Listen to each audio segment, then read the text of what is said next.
So we're going to move into the hookup. And I thought this hookup was interesting because, again, I'm scary when it comes to AI.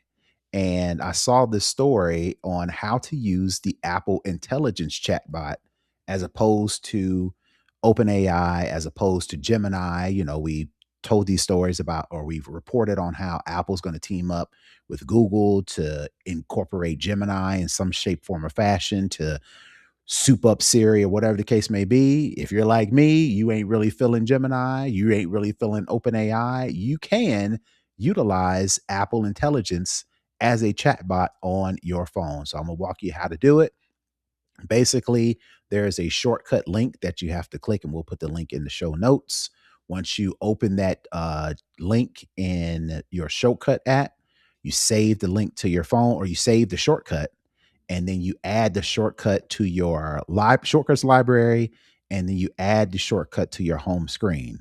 Once you do that, you can either click the app, well, we'll call it an app, but basically it's like a home icon on your screen, or you can set a shortcut. Like if you like, for instance, my phone, I have the action button for my 16 Pro Max, right?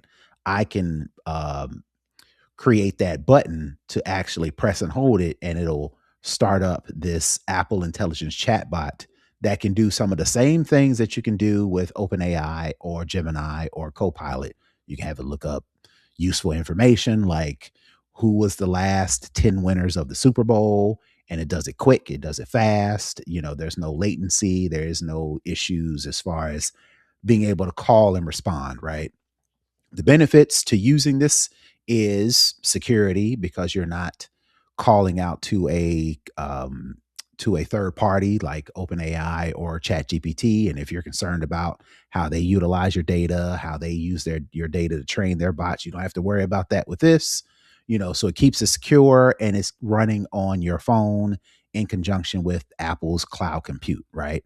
The drawbacks is it doesn't save any sort of chat history. So as soon as you say, ask the request and it responds back, it clears that chat history, and the information is not up to date. So I'm going to read this thing.